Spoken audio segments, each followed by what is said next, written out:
Hello everyone, welcome to our IS. Now we shall see our daily MCQs for 14th of August.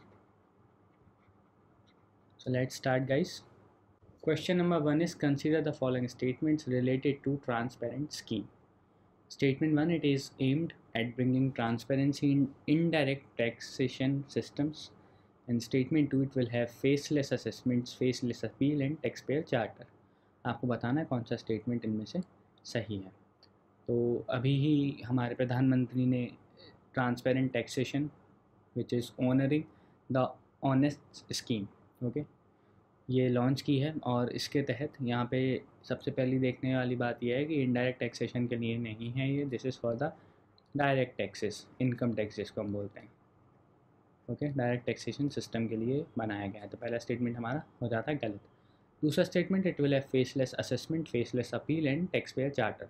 तो ये तीन बहुत ही important features हैं इस scheme के, which is the transparent scheme. और faceless assessment में क्या होता है कि आपको इनकम टैक्स ऑफिस जाने की ज़रूरत नहीं पड़ेगी।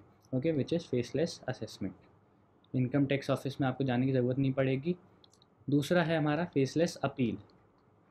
फेसलेस अपील में अगर आप कोई अपील करते हैं तो उससे ह्यूमन इंटरफेरेंस एकदम ख़त्म हो जाएगा। ओके ह्यूमन इंटरेक्शन ख़त्म हो जाएगा आपका। इसका मतलब जो इनकम टैक्स ऑफिसर असाइंड रहेगा आपकी अपील के लिए वो कहीं से भी लाया जा सकता है। ऐसा नहीं है कि आपके एरिया का अगर जो इनकम टैक्स ऑफिशियल हैं उन्हीं को आपकी अपील असाइन होगी।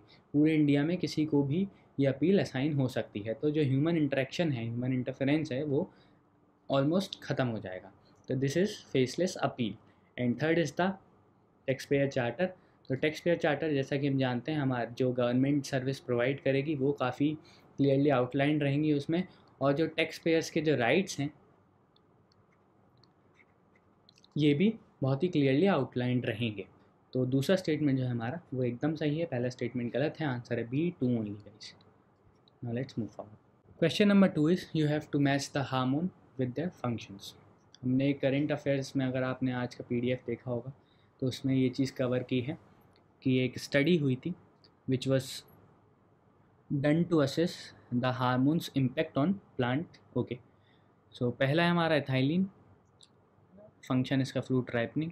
दूसरा cytokinins and the function is promote cell division. And third is the gibberellins which breaks the dormancy of seeds and birds. आपको बताना है कि कौन कौन से जो पेयर्स हैं वो सही से मैच किए गए हैं। तो जैसा कि मैंने आपको बताया था करंट अफेयर्स आपने रेफ़र किया होगा, वीडियो भी आएगी लेटर, बट अगर आपने आज का जो पीडीएफ हमने डाला है वो कवर किया है तो उसमें आपको मिलेगा कि काफ़ी सारे हार्मोन्स हैं और उनका प्लांट पे क्या इफ़ेक्ट पड़ता है। और उसमें जो न्यूज़ में जो बेसिकली हमने जो हार्मोन कवर किया है that is the abscisic acid. And what this abscisic acid does, it closes the stomata and maintains dormancy. मतलब अगर कोई स्ट्रेस है प्लांट में तो आपका ग्रोथ फंक्शन रुक जाएगा, स्ट्रेस नहीं होगी तो ग्रोथ फंक्शन फिर से चालू हो जाएगा उसका। तो this is what abscisic acid determines. उसी के रिगार्ड में क्वेश्चन फ्रेम किया गया है। तो ये तीनों ही पेयर्स जो हैं वो एकदम सही से मैच किए गए हैं। थाइलिन जो है हमारा वो फ्रूट राइपनिंग के लिए रिस्पॉन्सिबल होता है। जो साइटोकाइनिन्स है that promotes the cell division. And the third is gibberellins which breaks the dormancy of seeds and birds. Okay so ये तीन हमने एब्सिसिक एसिड को ऑलरेडी डिस्कस कर लिया है। एक और जो हार्मोन आता है which is not mentioned here is the auxins. And what this auxins perform is it is involved in tropisms and apical dominance.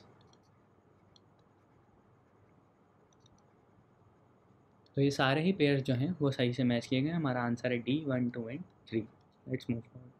Question number 3 is Montreal convention is related to A. To protect the ozone layer, B. Single universal treaty to govern airline liability around the world, and C.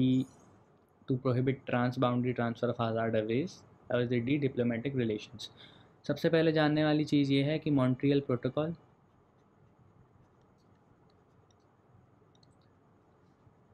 Has nothing to do with this Montreal convention. दोनों ही एकदम अलग अलग चीज़ें हैं। अब context पे आते हैं तो आपने सुना होगा अगस्त 7 को कोझिकोड एयरपोर्ट पे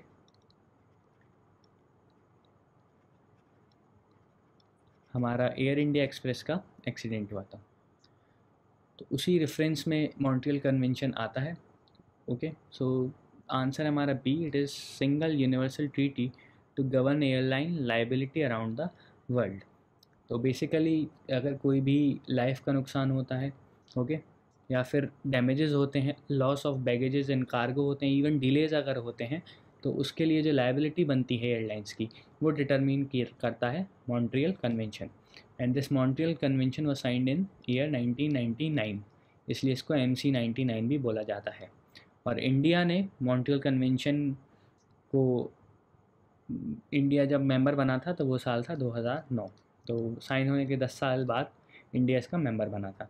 answer B, single universal treaty to govern airline liability around the world. Alright, question number 4 is consider the following statements related to Himalayan geothermal springs. This is covered in our current affairs module, guys, so please go through it. Statement 1, it releases a huge amount of carbon dioxide in the atmosphere.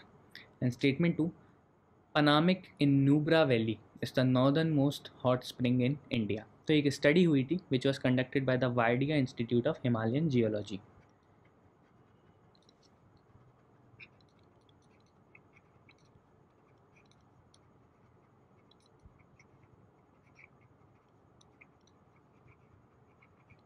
Okay, Wadia institute of Himalayan geology, WIHG।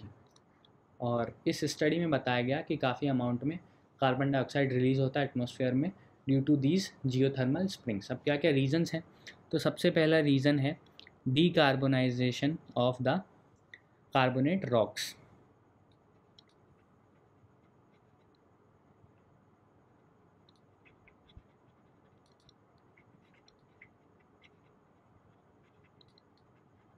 Also एक और कारण जो है वो है oxidation of graphite.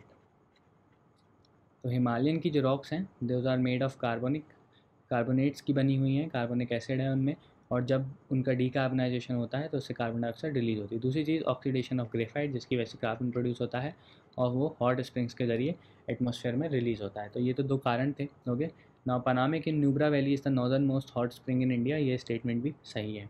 दोनों ही statement हमारे सही हैं। सही आंसर है C, both 1 and 2, guys. Now let's move forward.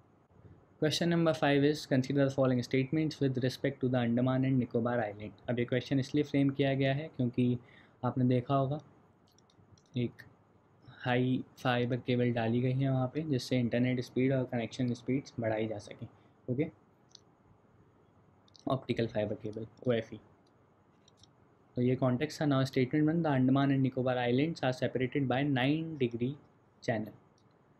Statement 2, islands constitute the physiographic continuation of the mountain ranges of Naga and Lushai hills. And third is, the island receives rainfall from southwest monsoon only. आपको बताना है कि कौन सा statement इनमें से incorrect है। Okay, सो देखिए 9 डिग्री जो चैनल है वो सेपरेट नहीं करता है अंडमान एंड निकोबार आइलैंड्स को, that is the 10 degree channel. 10 degree channel separate करता है। ऑल्सो एक आता है Duncan passage which separates the little Andaman from the south Andaman. Islands constitute the physiographic continuation of the mountain ranges of Naga and Lushai hills.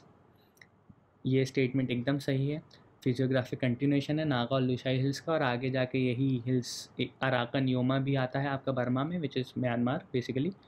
तो Arakan Yoma hills भी यही continuation है, और इसी का कंटिन्यूएशन आता है फिर हमारा Andaman and Nicobar islands.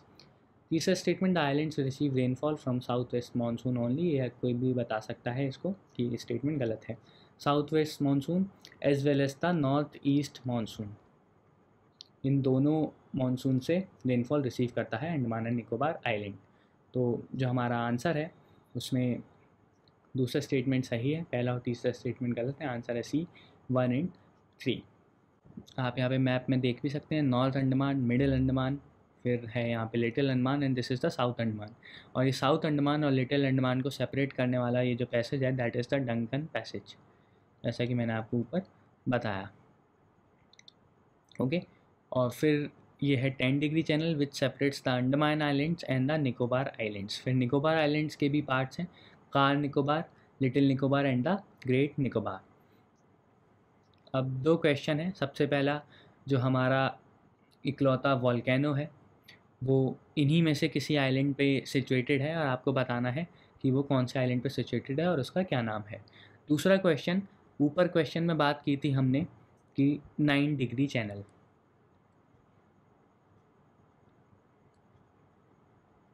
9 degree channel, तो आपको बताना है ये 9 डिग्री चैनल और 9 डैश लाइन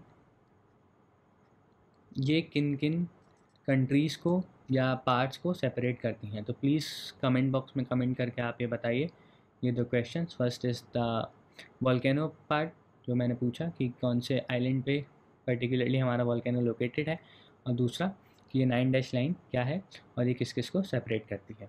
ओके, सो हम कल मिलेंगे गाइस। यहाँ पे हमारा आज का MCQs ख़त्म होता है। Hope you liked it. Will meet tomorrow. Thank you.